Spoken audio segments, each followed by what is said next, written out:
Hello, good morning, welcome to Phil's workshop.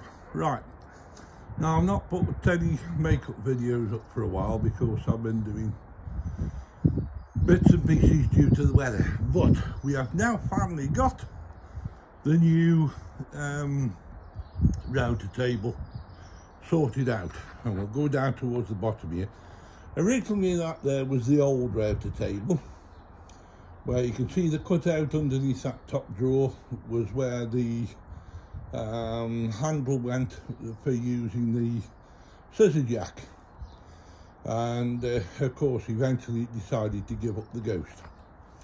So what have we done on it? Well, as you can see, we've now got a drawer at the bottom, if I undo it,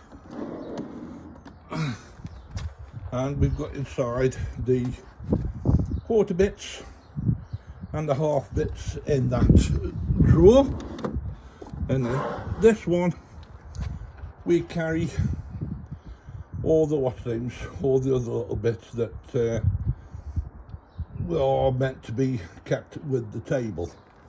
So the table itself, what do I think about it? Well, I've not used it as yet, and at the moment the only thing that I've got a problem with is, I think I've said before actually, is the handle there for going up and down. The locking mechanism, you've got to get underneath it, and same as with when we come to do the putting a bit in. If I wind that up, in order to stop this from moving, you have to get underneath and pull a lever. Now personally, I would have preferred the pull lever to be somewhere about there, and the lock lever for that to be just below that piece, just down there.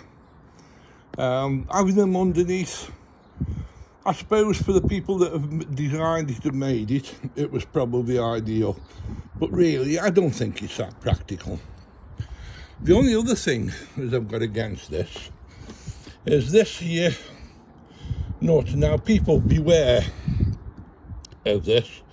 I don't think anybody's said anything about it before, but the thread on here is a very fine thread. Now I think it's a bit daft having something that fine. It should have been really a coarser metric thread than a very fine thread. The reason being is because this could very easily be, when you're changing over from this one over to the quarter, it could have very easily have been cross-threaded. The only other thing then, if it's going to be a narrow thread, is to have in there is an adapter, which when this is screwed right the way down, will then clamp on to a quarter bit. That would have made life a lot easier. You wouldn't have to keep on taking this off to keep on changing it to go from 1/2 inch to quarter. The only other thing as well is the fact that if you want to close up this part of the fence and get it closer to, you cannot do it and operate that, simply because when the fingers are in place, you cannot lift this part of it up. If I bring that round, you can see just how close that is there to the nut, and that's as close as you can get, so that'll operate for wood to go underneath. So again, for me, that gets a knocking. If you do need to put that further through, then you've got to take off this set of fingers. The only other thing that I found which was different, which again I thought they would have had, and on the cheaper one it had got it. If I pick up that there and lock that off, what they had on the other one, even though it was a cheap one, is that section there came out. Idea being that when you actually ran a piece of wood across over the bit, the actual gap, even though that remains constant, this one doesn't, because if you've gone across, it's taken the wood off.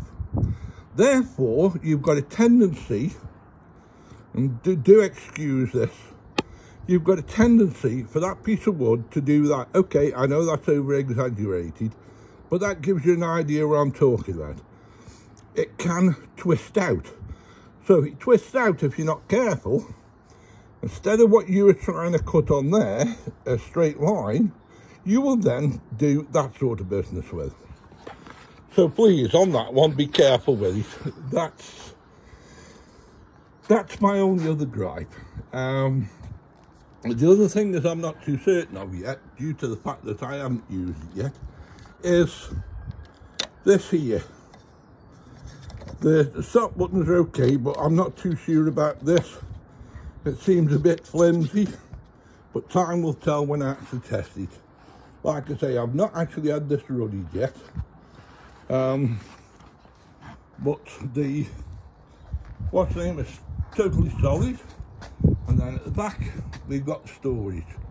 The next thing I did as well was inside there. Now, as you can see now, that is a clear path. Before that, had got a crisscross section inside there, which I noticed on some was stopping it from actually sucking through the debris from the cut wood. So hopefully, having seen their mistake, I can bring it down. There you go. Hopefully now we're not having that in.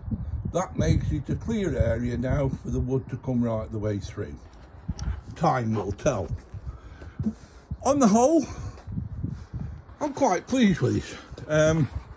The top is metal, the back is metal, except for the bits of plastic that are fastened onto it. It's made by XL there, but it isn't. This is a generic one, and Lumberjack do the same one. XL do this, and I think there's one or two others as well, but I can't remember the name. So as with the tine thickness of planer, it becomes generic over a wide range.